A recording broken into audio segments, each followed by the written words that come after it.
Hi friends, ఇది Nokia 2600 model. First keypad phone వివరంగా అర్థమయ్యేటట్టు చెప్పిన తర్వాత హ్యాండ్రెడ్ ఫోన్ మదర్బోర్డ్ ఓపెన్ చేసి అన్నీ ఎక్స్ప్లెయిన్ చేస్తాను. కీప్యాడ్ ఫోన్కి హ్యాండ్రెడ్ ఫోన్కి థియరీ ఒకటే ఉంటుంది, ప్రాక్టికల్స్ వేరు, కాంపోనెంట్స్ ప్లేసులు మారటం వేరు. థియరీ నాలెడ్జ్ అనేది అది కీప్యాడ్ అయినా హ్యాండ్రెడ్ ఫోన్ ఒకటే పద్ధతిలో ఉంటుంది. ఓకే, ఇప్పుడు మనం తెలుసుకోవాల్సింది ఏంటంటే అసలు సిగ్నల్ ఎలా వస్తుంది, ఎక్కడి నుంచి స్టార్ట్ అవుతుంది. ఫస్ట్ యాంటీనా నుంచి సిగ్నల్ స్టార్ట్ అవుతుంది. ఇక్కడ వైట్ కలర్ సింబల్ కనబడుతుంది కదా, అక్కడి నుంచి దీని కింద రెండు కెపాసిటర్లు ఉన్నాయి, స్మాల్ కాంపోనెంట్స్. ఈ రెండు కెపాసిటర్ల ద్వారా యాంటీనా స్విచ్కి వస్తుంది. ఈ యాంటీనా స్విచ్ చేసే పని ఏంటంటే అన్ని రకాల సిగ్నల్స్, అంటే cable signal, cell phone signal, telephone signal, చాలా రకాల సిగ్నల్స్ అన్నీ గాలిలో కలిసి ఉంటాయి. కాబట్టి అన్ని సిగ్నల్స్ ఈ యాంటీనా స్విచ్కి వచ్చిన తర్వాత ఈ యాంటీనా స్విచ్ సిగ్నల్ని సపరేట్ చేసి ఓన్లీ సెల్ ఫోన్ సిగ్నల్ మాత్రమే అవుట్పుట్ పంపించి ఫిల్టర్ చేయాలి. ఇది కొంతవరకు చేసి ఇన్కేస్ ఇది చేయలేని తర్వాత ఇంకొంచెం అన్వాంటెడ్ సిగ్నల్స్ ఉంటే ఈ RX filter, RX DCS filter, GSM filter, రెండు ఫిల్టర్లు వాడతారు.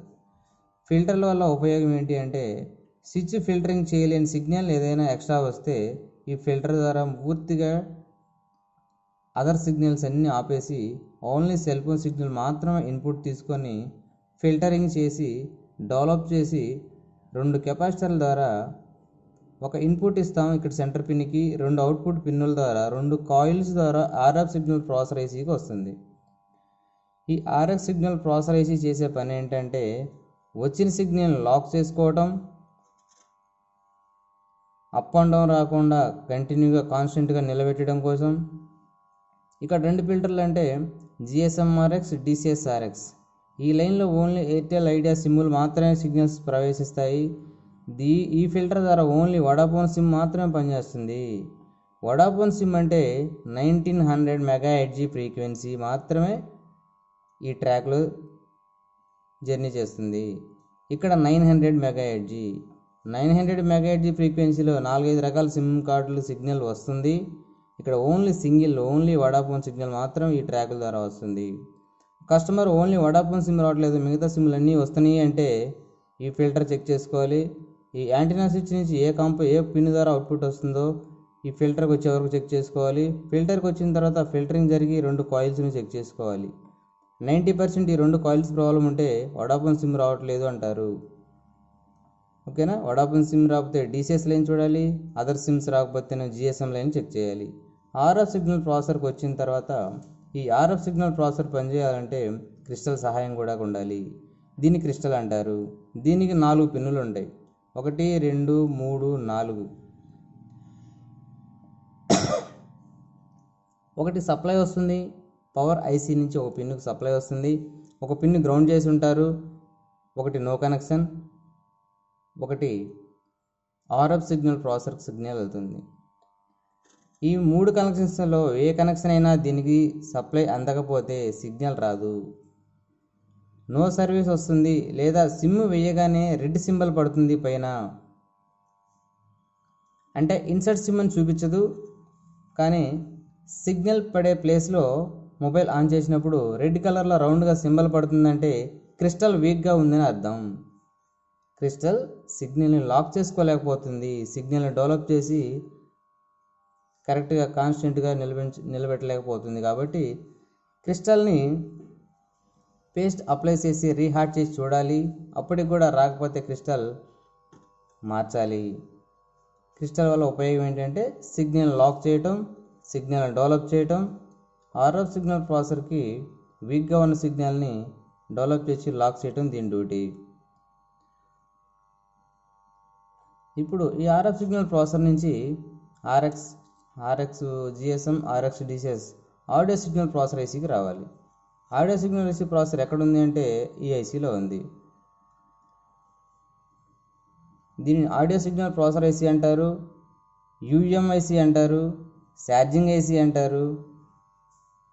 ఇట్లా ఎందుకు ఇన్ని పేర్లు పెట్టాల్సి వచ్చింది అంటే ఈ అన్ని ఐసీలు కలిపి ఒకే ఐసీలో అమర్చారు, అప్పుడు యూఎంఐసి అన్నారు. అంటే యూనివర్సల్ ఎనర్జీ మేనేజ్మెంట్.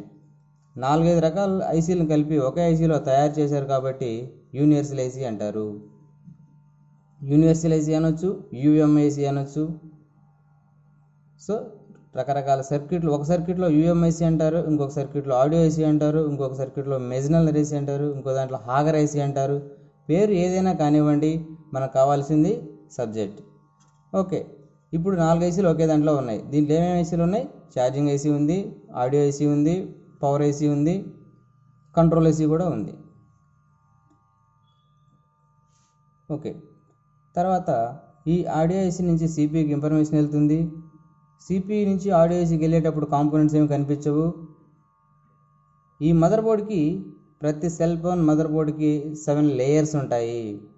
అంటే లేయర్స్ అంటే పొరలు, 7 పొరలు ఉంటాయి ఒక మదర్ బోర్డుకి.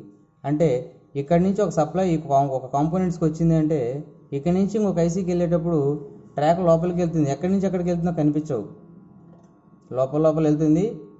ఏ కాంపోనెంట్స్కి రావాలో ఆల్రెడీ ఇంజనీర్ గారు డిజైన్ చేసి ఉంటారు, ఆ కాంపోనెంట్స్ కనెక్ట్ అయి ఉంటుంది. సర్క్యూట్ చూసిన వాళ్ళు ఈ కాంపోనెంట్స్కి రావాలి అని అక్కడ నెంబర్స్ రీడ్ చేసి ఉంటాయి కాబట్టి ఇక్కడి నుంచి ఇక్కడికి మీటర్తో చెక్ చేస్తారు, సప్లై రాకపోతే జంపర్ వేస్తారు. ఓకే, ట్రాక్ చెకింగ్ అనేది తర్వాత చెప్తాను. ఎగ్జాంపుల్ మీకు అవుట్లైన్స్గా ఎక్స్ప్లెయిన్ చేశాను. తర్వాత దీని పక్కనే ఇంకో కాంపోనెంట్ ఉంది, దీన్ని ఆర్టీసీ అంటారు. ఆర్టీసీకి 4 పిన్నులు ఉంటాయి. ఇది బ్లాక్ కలర్లో ఉంటుంది, కొన్ని వాటిల్లో గోల్డ్ కలర్ ఉంటుంది. ఆర్టీసీ పనిచేయకపోతే అలారం పనిచేయదు, టైం పనిచేయదు. ఇంతకుముందు ఓల్డ్ సెల్ ఫోన్లలో ఎప్పుడైతే ఫోన్ స్విచ్ ఆఫ్ చేసి ఆన్ చేస్తామో టైము, డేటు సెట్ చేయాల్సి వస్తుంది. ఇప్పుడు వచ్చే హ్యాండ్రెడ్ ఫోన్లలో అవసరం లేదు, కానీ కొన్ని ఫోన్లలో అవసరం ఉంటుంది, ఎందుకంటే అది ఓల్డ్ టెక్నాలజీ కాబట్టి. ఇప్పుడు కూడా హ్యాండ్రెడ్ ఫోన్లో ఆటోమేటిక్ టైం జోన్ ఆన్లో లేకపోతే మళ్ళీ టైం సెట్ చేయమని అడుగుతుంది. ఈ ఆర్టీసీ సహాయంతో దీనివల్ల ఉపయోగం ఏమిటంటే, ఇంకొక విషయం కూడా, మనం ఎర్లీ మార్నింగ్ 5 o'clock నిద్ర లేవాలి అనుకుంటే ఛార్జింగ్ తక్కువగానే ఉంది, 5% ఉంది. సో అలారం 5 o'clock అని పెట్టేసి ఫోన్ స్విచ్ ఆఫ్ చేసిన తర్వాత 5 గంటలప్పుడు ఈ ఆర్టీసీ స్టార్ట్ అయ్యి ఫోన్ ఆన్ అవుతుంది. అప్పటి వరకు స్విచ్ ఆఫ్లో ఉంటుంది, ఎందుకంటే ఈ 5% బ్యాకప్ ఉండాలి కదా. ఆన్లో ఉంటే మొత్తం అయిపోతుంది. స్విచ్ ఆఫ్ చేసి పెడితే ఆ టైం కల్లా ఫోన్ ఆన్ అవుతుంది, అలారం సౌండ్ వస్తుంది. ఆర్టీసీ పని చేయకపోతే ఏం కంప్లైంట్ వస్తుంది? టైము, అలారం పని చేయదు. ఒక కస్టమర్ వచ్చి టైం, అలారం పని చేయట్లేదు అంటే మీరు ఏమంటే ఆర్టీసీ చెక్ చేయాలి, అవసరమైతే ఆర్టీసీ మార్చాలి. ఇక్కడ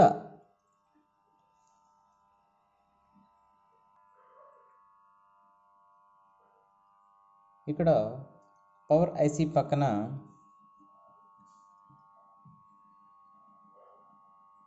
R22 అని ఉంది. ఆర్ అంటే రెసిస్టర్. అన్ని రెసిస్టర్లు సన్నగా ఉన్నాయి. ఇక్కడ లోగో ఎందుకు ఉంది అంటే, మనం ఛార్జింగ్ నైట్ అంతా పెట్టి నిద్రపోతాము, కానీ ఉదయం కల్లా ఫుల్ అయిన తర్వాత వోల్టేజ్ మొత్తం స్టోరేజ్ చేస్తుందంటే ఈ రెసిస్టర్ సహాయంతో. ఛార్జింగ్ ఫుల్ అయిన తర్వాత ఈ రెసిస్టర్ మాత్రమే. ఒక రెసిస్టర్ అంటే దాని మీనింగ్ నిరోధక శక్తి. సప్లై మొత్తాన్ని నిరోధించుకుంటుంది, ఆఫ్ చేసుకుంటుంది.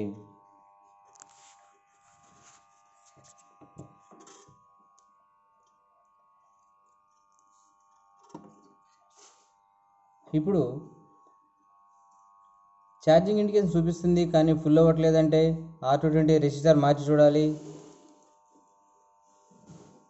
ఛార్జింగ్ పిన్ పెట్టినప్పుడు బ్యాటరీ కనెక్టర్ పైన వోల్టేజ్ వస్తుంది అంటే, కానీ ఎక్కుతున్నట్టుగా చూపించట్లేదు అంటే ఛార్జింగ్ ఇండికేషన్ చూపించకపోయినా R220 రెసిస్టర్ మార్చాలి. ఇది హై ఓమ్స్ రెసిస్టర్ అంటారు.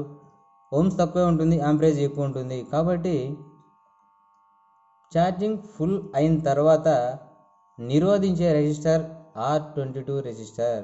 కొన్నిటిలో R220 ఉంటుంది, R22 ఉంటుంది. పవర్ ఐసీ పక్కనే ఉంటుంది.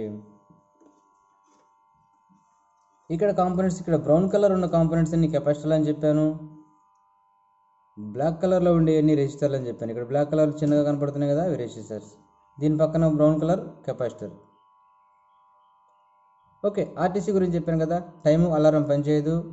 R22 పనిచేయకపోతే ఛార్జింగ్ ఇండికేషన్ చూపించదు, లేకపోతే ఛార్జింగ్ స్టోరేజ్ అవ్వదు, లేదా స్టోరేజ్ అయినట్టుగా చూపించదు. ఎన్ని రోజులు ఛార్జింగ్ పెట్టినా ఎక్కుతున్నట్టుగానే కనపడుతుంది, కానీ ఫుల్ అయిందని చెప్పదు.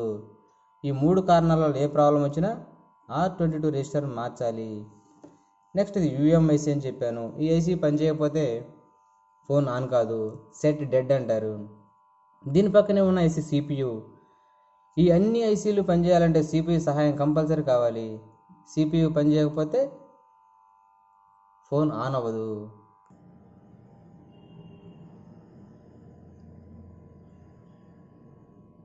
మనం మదర్ బోర్డ్లో సెల్ ఫోన్లో ఏ ఫంక్షన్ పనిచేయాలన్నా CPU సహాయం కంపల్సరీ కావాలి. CPU పనిచేయకపోతే ఫోన్ ఆన్ అవ్వదు. అన్నిటికంటే main important CPU plus power IC. దీని పక్కనే ఉన్న ఐసీని EPROM IC అంటారు, EPROM IC అంటారు, RAM IC అంటారు. అంటే ఇంతకుముందు ఓల్డ్ ఫోన్లలో సపరేట్గా ఉండేవి. ఇప్పుడు RAM IC, EPROM IC రెండు కలిపి 2-in-1 ఐసీ ఇది. ఈ EPROM IC వల్ల ఉపయోగం ఏంటి అంటే, మనం స్టోరేజ్ ఇచ్చిన డేటా మొత్తం దీంట్లో స్టోర్ అవుతుంది. ఒక కాంటాక్ట్ నెంబర్ సేవ్ చేసినా ఈ ఐసీలో స్టోర్ అవుతుంది, ఒక ఫోటో అయినా దీంట్లోనే స్టోర్ అవుతుంది, ఒక ఇమేజ్ అయినా దీంట్లోనే స్టోర్ అవుతుంది, ఏదైనా వీడియో డౌన్లోడ్ చేసినా సేవ్ చేసినా కూడా EPROM ICలో స్టోరేజ్ అయి ఉంటుంది. ఇప్పుడు ఆండ్రాయిడ్ ఫోన్లలో మనం ఇంటర్నల్ మెమరీ ఎంత అంటాం? 464 అంటారు. అంటే 4GB RAM, 64GB inbuilt IC. లోపల ఇన్బుల్డ్, ఇది ఈ ఐసీనే ఇన్బుల్డ్ అంటారు. ఈ ఐసీలో ఇది మెమరీ ఐసీ అనొచ్చు, EPROM IC అనొచ్చు, స్టోర్ చేసుకునే ఐసీ అనొచ్చు. పేరు ఏదైనా కానీ మీనింగ్ ఒకటే. ఓకే, దీని తర్వాత పైన ఒకటి వైట్ కలర్లో సిల్వర్ కలర్లో ఒక లావు బాక్స్ కనబడుతుంది. దీనికి 4 పిన్నులు ఉన్నాయి, 1, 2, 3, 4. దీన్ని VCO అంటారు. VCO అంటే ఇంకొక పేరు, VCOకు ఇంకొక పేరు లోకల్ ఆసిలేటర్ అంటారు. దీనివల్ల ఉపయోగం ఏంటి? లోకల్ ఆసిలేటర్ అనేది ప్రతి 10 సెకండ్లకు ఒకసారి సిగ్నల్ ఉందా లేదా చెక్ చేయటం దాని డ్యూటీ. ఈ VCOకు సప్లై రాకపోతే సిగ్నల్ రాదు. దీనికి 2.8 వోల్టేజీ పవర్ ఐసీ నుంచి దీనికి సప్లై రావాలి. 2.8 వోల్టేజీ పవర్ ఐసీ నుంచి దీనికి సప్లై అందకపోతే VCO పనిచేయదు, కాబట్టి సిగ్నల్ రాదు. దీనివల్ల ఉపయోగం ఏంటి అంటే, సపోజ్ ఇప్పుడు మనం ఒక ఊరు నుంచి ఇంకొక ఊరికి జర్నీ చేస్తున్నాం ట్రైన్లో. ఈ ఊర్లో సిగ్నల్ ఉంది, ఇంకొక ఊరు వెళ్ళగానే మధ్యలో అడవి ప్రాంతం అనుకోండి, సంథింగ్ సిగ్నల్ ఉండదు, సిగ్నల్ కట్ అయిపోతుంది. మళ్ళీ ఇంకొక ఊర్లో టౌన్లోకి వెళ్ళగానే సిగ్నల్ వస్తుంది అంటే ఈ VCO సహాయంతోనే ఆటోమేటిక్గా 10 సెకండ్స్కి ఒకసారి చెర్చింగ్ చేస్తూ ఓకే ఈ ఏరియాలో నెట్వర్క్ ఉంది అని ఎమ్మటే కనెక్ట్ అవుతుంది. ఎందుకంటే 10 సెకండ్ ఒకసారి ఎతుకుతూ ఉంది కదా, దీన్ని ఎతకటమే దీని డ్యూటీ. ఎతుకుతూ ఉంది, సిగ్నల్ కనిపిస్తే ఎమ్మటే లాక్ చేస్తుంది. ఇన్ఫర్మేషన్ RF సిగ్నల్ ప్రాసెసర్ ఐసీకి ఇన్ఫర్మేషన్ ఇస్తుంది, ఎమ్మటే ఆ సిగ్నల్ లాక్ చేసుకుంటుంది, మళ్ళీ సిగ్నల్ కనపడుతుంది. మళ్ళీ కొంచెం ఏరియా వెళ్ళామనుకోండి, అక్కడ సిగ్నల్ లేదు, signal drop, no service, signal లేదు నో సర్వీస్ అంటది. ఎప్పుడైతే మళ్ళీ సిగ్నల్ వెళ్ళే ఏరియాకి వెళ్ళావో మళ్ళీ ఎమ్మటే కనెక్ట్ అవుద్ది.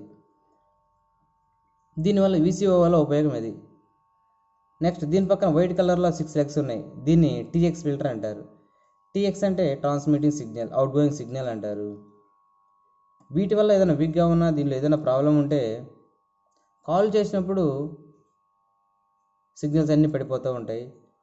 కాల్ కట్ చేసి నార్మల్ పొజిషన్లో ఉన్నప్పుడు ఫుల్ సిగ్నల్ చూపిస్తుంది. సిగ్నల్ ఫుల్గానే ఉంటుంది, కాల్ చేసినప్పుడు మాత్రమే సిగ్నల్ డ్రాప్ అయిపోతుంది అంటే TX లైన్లో ప్రాబ్లం ఉందని గుర్తించాలి. TX లైన్లో ఈ 2 TX ఫిల్టర్స్, ఈ 2 RX ఫిల్టర్ అని ఇందాక చెప్పాను. ఈ రెండింటిలో ఏది ప్రాబ్లం ఉంటే TX కూడా 2 ఫిల్టర్లు ఎందుకు ఇచ్చారు అంటే, ఒకటి DCS లైను, ఒకటి GSM line. GSM TX, DCS TX. Out going signal కూడా డిఫరెంట్గానే వెళ్తున్నాయి. రెండు కలిసి మాత్రం ఎప్పుడు వెళ్ళవు, ఎందుకంటే ఫ్రీక్వెన్సీ డిఫరెంట్ ఉంది కాబట్టి. 900 MHz frequency Airtel idea BSNL ఇవన్నీ చెప్పాను కదా, అది 900 MHz. దీనికంటే డబల్ అంటే 1900 MHz ఫ్రీక్వెన్సీ వడాఫోన్ సిగ్నల్ కావాలి కాబట్టి TCS అని సపరేట్ లైన్ పెట్టారు. ఒకటే లైన్లో ఒక సిమ్ కార్డ్ మాత్రమే పనిచేయట్లేదు అంటే DCS లైన్ చెక్ చేయాలి. ఓకే, ఈ 2 ఫిల్టర్ల ద్వారా మళ్ళీ యాంటెన్నా స్విచ్ PAకి వెళ్తుంది. PA వల్ల ఉపయోగం ఏంటి? దీనికి ఇంకొక పేరు కూడా ఉంది, షార్ట్కట్లో PA అంటారు. దీని ఫుల్ నేమ్ ఏంటంటే పవర్ యాంప్లిఫైయర్. వీక్గా ఉన్న సిగ్నల్ని డెవలప్ చేసుకుంటుంది, లాక్ చేసుకుంటుంది, కాన్స్టెంట్గా సిగ్నల్ నిలబడుతుంది. నువ్వు ఎంత దూరం కాల్ చేసినా ఒక్క పాయింట్ కూడా సిగ్నల్ డ్రాప్ అవ్వకుండా కాన్స్టెంట్గా నిలబడాలంటే పవర్ యాంప్లిఫైయర్ ఇంపార్టెంట్. ఈ పవర్ యాంప్లిఫైయర్ పనిచేయాలంటే సప్లై కావాలి. దీనికి ఎక్కడి నుంచి సప్లై వస్తుంది అనేది మెయిన్ ఇంపార్టెంట్. ఈ పవర్ యాంప్లిఫైయర్ ఐసీకి బ్యాటరీ ప్లస్ పాయింట్ నుంచి వస్తుంది. బ్యాటరీకి ఎంత వోల్టేజ్ వస్తుంది? 3.6 వోల్టేజ్ వస్తుంది. ప్రతి బ్యాటరీ మీద మీరు అబ్జర్వ్ చేయండి, 3.7 వోల్టేజ్ అని రాసి ఉంటుంది. ఏ బ్యాటరీ అయినా, ఆండ్రాయిడ్ ఫోన్ అయినా, కీప్యాడ్ ఫోన్ అయినా కానీ బ్యాటరీ మీద మీరు చదివారంటే 3.7 వోల్టేజీ అంటారు, అంటే మినిమం వోల్టేజీ. ఆ 3.7 voltage battery plus minus BSI 3 పిన్లు ఉన్నాయి కదా, ఈ ప్లస్ పిన్ నుంచి మీటర్ బెజర్ సౌండ్లో పెట్టి ఇక్కడి నుంచి ఇక్కడ పిఏకి ఇక్కడ వరకు మీరు కంటిన్యూటీ చూసారంటే బజార్ సౌండ్ వస్తుంది. 99% పవర్ దీనికి అందకపోవడం వల్ల సిగ్నల్ రాదు. బ్యాటరీ ప్లస్ పాయింట్ నుంచి ఇక్కడ వరకు సప్లై రావట్లేదంటే అక్కడి నుంచి ఇక్కడ జంపర్ వేయచ్చు.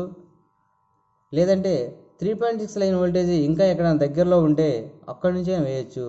నువ్వు ఎక్కడి నుంచి వేసావు అన్నది ఇంపార్టెంట్ కాదు. కాబట్టి 3.6 వోల్టేజ్ ట్రాక్లో నుంచి నీకు ఎక్కడ దగ్గరగా ఉంటే అక్కడి నుంచి తీసుకొచ్చి ఇక్కడికి సప్లై మీరు జంపర్ వేయాలి. అప్పుడు ఆటోమేటిక్గా సప్లై లోపలికి వెళ్తుంది కాబట్టి పవర్ యాంప్లిఫైయర్ పనిచేస్తుంది కాబట్టి సిగ్నల్ వస్తుంది. ఓకే, సప్లై బాగానే ఉంది కానీ సిగ్నల్ రావట్లేదంటే దీన్ని రీహాట్ చేసి చూడాలి, పేస్ట్ పెట్టి హీట్ చేసి చూడాలి. అప్పటికి కూడా రాకపోతే పవర్ యాంప్లిఫైయర్ మార్చాలి. ఇంతకుముందు మార్కెట్లో కూడా దొరికేవి. సిగ్నల్ రాకపోతే ఈ పిఏ తీసేసి కొత్త పిఏలు మార్చేవాళ్ళం మేము. ఇప్పుడు ప్రజెంట్ ఓల్డ్ మోడల్ అయిపోయినాయి కాబట్టి, ఆండ్రాయిడ్ ఫోన్లు వచ్చినాయి కాబట్టి ఇప్పుడు పిఏలు దొరకట్లేదు మార్కెట్లో, కానీ మార్చట్లేదు. ఒకవేళ మార్చాల్సిన అవసరం వస్తే పాత డెడ్ ఫోన్లో, అంటే అదర్ ఫోన్లో వేరే కంప్లైంట్ ఉంటుంది కదా, అంటే దీనికి ఆ ఫోన్లో వేరే పాడైపోయిన ఫోన్లో ఈ ఐసీ బాగానే ఉంది ప్లస్ వేరే ఐసీలు ఏమైనా పోయినాయి అనుకోండి, దానిలో బాగున్న దాంట్లో ఆ ఐసీ తీసేసి దీనికి మార్చేస్తాం. అప్పుడు ప్రాబ్లం సాల్వ్ అవుతుంది. టెక్నీషియన్లు అందరూ అందుకనే డెడ్ బోర్డులు ఎక్కువగా స్టోర్ చేసుకుంటూ ఉంటారు. ఎందుకంటే కాంపోనెంట్స్, స్పేర్ పార్ట్స్ దొరకని విషయాలలో ఉన్నప్పుడు అదర్ బోర్డులో నుంచి ఆ ఐసీని తీసేసి ఏ బోర్డులో అయితే ప్రాబ్లం ఉందో ఆ ఐసీలో మారుస్తూ ఉంటారు. Main important. యాంటీనా స్విచ్ కూడా మార్కెట్లో దొరకదు, వేరే ఫోన్లో తీసి దీనికి మార్చాలి. ఓకే, ఇంతవరకు చెప్పాను. Next SIM card. SIM card వేసినా కానీ ఇన్సర్ట్ సిమ్ అని వస్తుంది అంటే సిమ్ కార్డ్కి సప్లై రావట్లేదు. సిమ్ కార్డ్కి 6 పిన్లు ఉంటాయి. ఒకదానికి సప్లై వస్తుంది, ఇంకో దానికి డేటా సిగ్నల్ సిపిని సిగ్నల్స్ వస్తున్నాయి, ఇంకోటి నో కనెక్షన్, ఒకటి ఎంటీ ఉంటుంది. సో ఇప్పుడు సిమ్ కార్డ్కి ఎక్కడి నుంచి సప్లై వస్తుంది, ఎక్కడి నుంచి సిగ్నల్ వస్తుందంటే పవర్ మాడ్యూల్ ఐసీ నుంచి సప్లై వస్తుంది. ఇది పవర్ ఐసీ దీనిలో ఉంది కాబట్టి దీనిలో నుంచి సప్లై. ఇక్కడ ఒక జంపర్లు వేసారు చూడండి, ఈ జంపర్లు సిమ్ కార్డ్ ఐసీ రిమూవ్ చేసి ఇన్పుట్ అవుట్పుట్ 2 జంపర్లు వేయాలి, ఇంకొక 2 పిన్లు కలపాలి. ఇక్కడ 2 పిన్లు కలిపేసాం, ఇక్కడ 2 జంపర్లు వేసాం. కొత్త సిమ్ వేసినా కానీ ఇన్సర్ట్ సిమ్ అని వస్తుంది అంటే సిమ్ కార్డ్ ఐసీ పోయినట్టు అర్థం. SIM card tray 99% SIM card tray అనేది ఫెయిల్ అవ్వదు. ఎందుకంటే ఇది దీంట్లో ఇన్సర్ట్ చేయడం కాదు కదా, సిమ్ కార్డ్ ఓన్లీ పైన అలా అమరుస్తారు, పైన ప్లేట్ పెట్టేస్తాం. అందుకని ఇది పోయే అవకాశం 99% ఉండదు. పవర్ ఐసీ నుంచి ఇక్కడికి వచ్చేటప్పుడు ఐసీలు లూజ్ కాంటాక్ట్ అవ్వడం లేదా ఐసీ ఫెయిల్ అవ్వడం జరుగుతుంది. ఇక్కడ 8 లెగ్ ఐసీ ఉంటుంది, బ్లాక్ కలర్లో ఉంటుంది. ఐసీని రిమూవ్ చేస్తాము, ఇక్కడ జంపర్లు వేస్తాము. వేగానే పవర్ ఐసీ నుంచి సప్లై సిమ్ కార్డ్ ట్రేకి వస్తుంది కాబట్టి ఇక్కడ సిమ్ కార్డ్ కనెక్ట్ చేయని సిమ్ కార్డ్ ప్రాబ్లమ్ సాల్వ్ అవుతుంది. సిమ్ కార్డ్ ఐసీ జంపర్ అంటే ఇలా ఉంటాయి. తర్వాత దీనిని వైబ్రేటర్ మోటార్ అంటారు. మనకు ఫోన్ ఆన్ చేసినప్పుడు ఎవరైనా కాల్ చేసినప్పుడు వైబ్రేషన్ వస్తుందంటే ఈ మోటార్ సహాయంతో వస్తుంది. ఇక్కడ మోటార్ని చూడండి, ఇట్లా తిరుగుతూ ఉంటుంది, ఫ్యాన్ మోటార్ లాగా తిరుగుతూ ఉంటుంది, కనిపిస్తుంది కదా, ఇలా తిరుగుతూ ఉంటుంది మోటార్. స్మాల్ మోటార్ ఇలా ఉంటుంది, తిరుగుతూ ఉంటుంది. అంటే దీనికి 2 పిన్లు ఉంటాయి వైబ్రేటర్కి.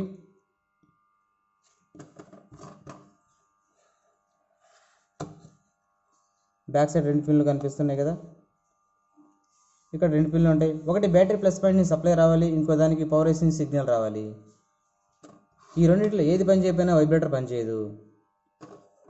వైబ్రేటర్కి 2 పిన్లు ఉంటాయి, ఒకటి బ్యాటరీ నుంచి సప్లై రావాలి, ఇంకోటి పవర్ మాడ్యూల్ ఐసీ నుంచి సిగ్నల్ రావాలి. అంటే పవర్ మాడ్యూల్ ఐసీ ఎందుకని చెప్పానంటే పవర్ మాడ్యూల్ ఐసీలో కంట్రోల్ ఐసీ ఉంది కాబట్టి కంట్రోల్ ఐసీ నుంచి వైబ్రేటర్ సిగ్నల్ రావాలని చెప్పాలి. సో కంట్రోల్ ఐసీ పవర్ ఐసీలోనే ఉంది కాబట్టి పవర్ ఐసీ నుంచి రావాలని చెప్పాను. పవర్ ఐసీ నుంచి రావాలి అనకుండా కంట్రోల్ ఐసీ నుంచి సిగ్నల్ రావాలంటే పర్ఫెక్ట్గా ఉంటుంది. సో అయితే ఇక్కడ కంట్రోల్ ఐసీ ఉంది కాబట్టి కంట్రోల్ ఐసీ నుంచి ఒక పాయింట్కి సిగ్నల్ రావాలి, బ్యాటరీ ప్లస్ పాయింట్ నుంచి ఒక పాయింట్కి పవర్ సప్లై రావాలి. మీరు మీటర్ బజర్ సౌండ్లో పెట్టి బ్యాటరీ కనెక్టర్ మీద ఒక పిన్ పెట్టండి, ఇంకో పిన్ వైబ్రేటర్, 2 పిన్లు చెక్ చేయండి, ఒక పిన్ బజర్ సౌండ్ వినపడుతుంది. అంటే అర్థం ఏంటి? బ్యాటరీ ప్లస్ పాయింట్ నుంచి వైబ్రేటర్ సప్లై వస్తుందని అర్థం. అది మనం గుర్తించాలి. ఓకే, ఇది ఇప్పుడు బ్యాటరీ కనెక్టర్ అంటారు దీన్ని. బ్యాటరీకి 3 పిన్నులు ఉంటాయి, ఒకటి ప్లస్ ఒకటి మైనస్, సెంటర్లోది బిఎస్ఐ పిన్ను. బిఎస్ఐ అంటే మీనింగ్ ఏంటి అంటే బ్యాటరీ సైజ్ ఐడెంటిఫికేషన్. ఈ పిన్ సరిగ్గా కనెక్ట్ అవ్వకపోయినా, ఈ పిన్ బెండ్ అయినా లేదా ఈ పిన్ ఇరిగిపోయినా ఇన్సర్ట్ సిమ్ అనే ప్రాబ్లం వస్తుంది.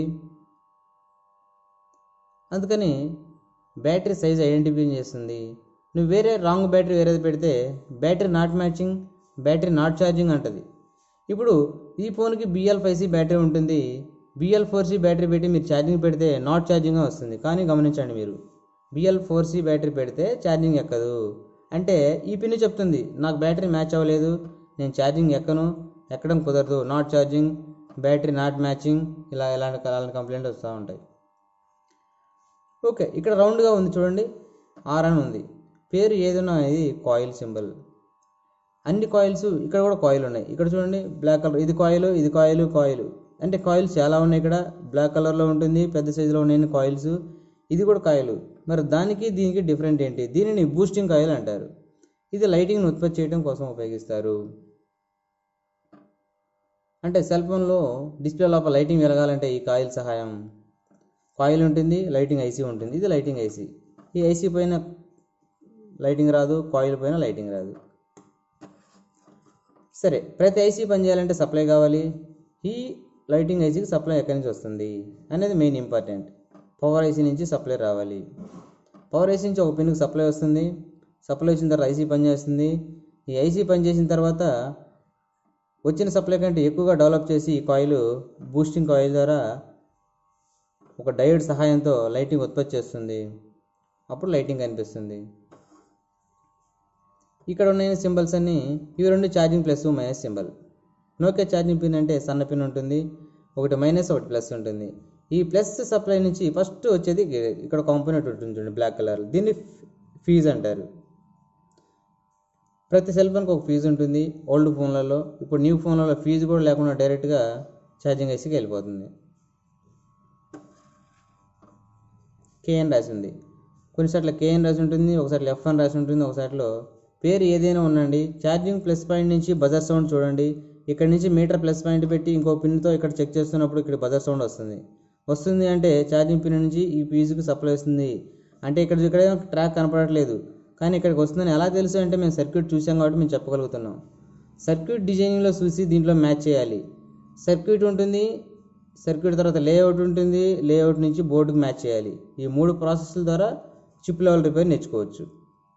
ఓకే, ఇక్కడ నుంచి ఇక్కడ మీటర్ పెట్టి చూడండి. నోకియా 2600 బోర్డు తీసుకోండి, ఇక్కడ ఒక పిన్ పెట్టండి, మీటర్ బజర్ రేంజ్లో పెట్టండి. ఇక్కడ నుంచి ఇక్కడ సౌండ్ వస్తుంది, ఇక్కడికి రావట్లేదు అంటే ఫీజు పోయిందని అర్థం. ఫీజుని మీటర్తో చెక్ చేయండి, సౌండ్ రావాలి. సౌండ్ రాకపోతే ఫీజు మార్చేయండి, లేదంటే డైరెక్ట్ చేయండి. ఇక్కడ నుంచి ఇంకో కాయిల్కి వస్తుంది, బ్లాక్ కలర్ కాయిల్. ఒకవేళ హై వోల్టేజ్ వచ్చిందనుకో ఫీజు కొట్టేస్తుంది, ఫీజు కూడా చేత కాకపోతే కాయిల్ కొట్టేస్తుంది, కాయిల్ కూడా ఆపడం చేత కాకపోతే డయోడ్ కొట్టేస్తుంది. ఈ 3 కూడా వాటి వల్ల కాకపోతే డైరెక్ట్గా ఛార్జింగ్ ఐసీ పోతుంది. ఛార్జింగ్ ఐసీ దీంట్లో ఉంది కాబట్టి UMIC పోయింది. అప్పుడు బోర్డు రిపేర్ చేయడం కుదరదు అంటారు. సో మదర్ బోర్డు ఫెయిల్ అయింది, ఛార్జింగ్ ఐసీ పోయింది కాబట్టి, ఛార్జింగ్ ఐసీ UMICలో ఉంది కాబట్టి ఛార్జింగ్ ఐసీ మార్చడం కుదరదు. ఎందుకంటే ఇది BGA ఐసీ, చాలా పెద్ద ఐసీ. ఒక్క పిన్ మ్యాచ్ అవ్వకపోయినా ఐసీ మ్యాచ్ అవ్వదు, ఫోన్ ప్రాబ్లం సాల్వ్ అవ్వదు. అంటే నోకియా ఫోన్కి చాలా జాగ్రత్తలు తీసుకుంటూ ఉంటారు. ప్రతి ఐసీకి ఒక ప్రొటెక్షన్ కాంపోనెంట్స్ 2, 3 లేదా కాంపోనెంట్స్ ఉంటాయి. ఇప్పుడు వచ్చే ఫోన్లలో ప్రొటెక్షన్ తక్కువగా ఉంటుంది, ఫీచర్స్ పెరుగుతున్నాయి, సైజ్ తగ్గుతూ ఉంది కాబట్టి ఇంత ప్రొటెక్షన్ తీసుకోవడానికి కుదరటం లేదు. నోకియా ఫోన్లు రిపేర్ చేసేటప్పుడు టెక్నీషియన్లు హాయిగా రిపేర్ చేసేవాళ్ళు. చాలా చాలా సబ్జెక్ట్ ఉంటుంది. ఏదైనా ఒక కొత్త ఫోన్ రిలీజ్ అయింది అంటే నోకియా కంపెనీ వాళ్ళు వాళ్ళ సైట్లో సర్క్యూట్ డిజైనింగ్ని వాళ్ళ సైట్లో పెట్టేస్తారు. దాన్ని డౌన్లోడ్ చేసుకుని మనం అప్డేట్ అవుతూ ఉండొచ్చు. ఇప్పుడు చాలా కంపెనీలు వచ్చినాయి కదా, ఏ కంపెనీ వాళ్ళు సర్క్యూట్ డిజైనింగ్ ఓపెన్ చేయట్లేదు. కొన్ని మాత్రం దొరుకుతున్నాయి, కొన్ని సర్క్యూట్ దొరకట్లేదు. అదే నాలెడ్జ్ని వీటి మీద ప్రయోగించి ప్రాబ్లమ్ సాల్వ్ చేయగలుగుతున్నాము. చూసారు కదా, సిమ్ కార్డ్ పనిచేయకపోతే సిమ్ కార్డ్ ప్రొటెక్షన్ ఐసీ ఇచ్చారు, లైటింగ్ రాకపోతే లైటింగ్ ఐసీ ఇచ్చారు, లైటింగ్ కోసం మళ్ళీ డయోడ్ ఇచ్చారు, బూస్టింగ్ కాయిల్ ఇచ్చారు.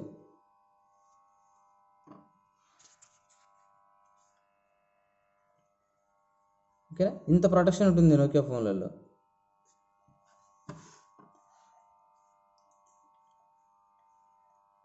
ఇక్కడ 2 పాయింట్స్ కనపడుతున్నాయి, ఇవి రింగర్ పాయింట్స్. దీనికి కూడా 2 పిన్లు ఉన్నాయి. రింగర్ 2 పిన్లు ఉంటాయి కదా, ఒక పిన్నుకు బ్యాటరీ ప్లస్ పాయింట్ సప్లై వస్తుంది, ఇంకో పిన్నుకి ఆడియో సిగ్నల్ ప్రాసెస్ నుంచి సప్లై వస్తుంది. ఇక్కడ నుంచి సిగ్నల్ వస్తుందని చెప్పాలి.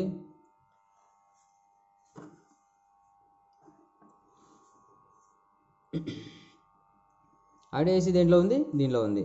ఇది యూనివర్సల్ ఏసీ కాబట్టి ఆడియో ఏసీ నుంచి దీని నుంచి 2 రెజిస్టర్ల ద్వారా ఇక్కడ రెజిస్టర్లు ఉంటుంది, ఇక్కడ సౌండ్ వస్తుంది. ఈ రెజిస్టర్లు పోతూ ఉంటాయి 90%. ఇది తీసి ఇన్పుట్ అవుట్పుట్ జంపర్ వేస్తే ప్రాబ్లమ్ సాల్వ్ అవుతుంది. లేదంటే ఇక్కడ నుంచి ఇక్కడ కెపాసిటర్ ఉంటుంది, కెపాసిటర్ నుంచి కాయిల్ ఉంటుంది, కాయిల్ లేదా కెపాసిటర్ లేదంటే ఈ రెజిస్టర్, ఈ 3 కాంపోనెంట్స్ చెక్ చేస్తే రింగర్ ప్రాబ్లమ్ సాల్వ్ అవుతుంది. ఇంకో పాయింట్కి పై పాయింట్కి కావాలి కదా, పై పాయింట్కి ఇక్కడ బ్యాటరీ ప్లస్ పాయింట్ సప్లై వస్తుంది. మీటర్ మీరు చెక్ చేసుకోండి. ఈ బ్యాటరీ ప్లస్ పాయింట్ నుంచి ఒక పిన్ పెట్టండి, ఇంకో పిన్ తీసుకెళ్ళి ఇక్కడ పెట్టండి, బజర్ సౌండ్ వినిపిస్తుంది. అంటే అర్థం ఏంటి, బ్యాటరీ ప్లస్ పాయింట్ సప్లై రింగర్కి వస్తుంది. ఇక్కడ నుంచి ఇక్కడికి సౌండ్ రాకపోతే బ్యాటరీ ప్లస్ పాయింట్ నుంచి ఈ రింగర్ పాయింట్కి బజర్ సౌండ్ రాకపోతే సప్లై అందట్లేదని అర్థం. మరి అందట్లేదు, ఒక్కొక్క పాయింట్ వెనక్కి రావాలి. ఇక్కడ నుంచి ఈ కాయిల్కి రావాలి, కాయిల్కి వస్తుంది, ఇక్కడికి రావట్లేదంటే ఇక్కడ చెక్ చేసుకో, ఇక్కడ వస్తుంది, ఇక్కడ రావట్లేదంటే ఇక్కడ నుంచి ఇక్కడ జంపర్ వేయండి, ఇక్కడ వరకు కూడా వస్తుందంటే ఇక్కడ నుంచి ఇక్కడ చూడండి, ఇక్కడ కూడా వస్తుందంటే ఇక్కడ చూడండి. ఇది తీసేసి ఇన్పుట్ అవుట్పుట్ 2 జంపర్లు వేస్తే ప్రాబ్లమ్ సాల్వ్ అయిపోతుంది. ఓకే ఫ్రెండ్స్, ఈ వీడియో కనుక మీకు నచ్చినట్లయితే సబ్స్క్రైబ్ చేయండి, మీ ఫ్రెండ్స్కి ఫార్వర్డ్ చేయండి.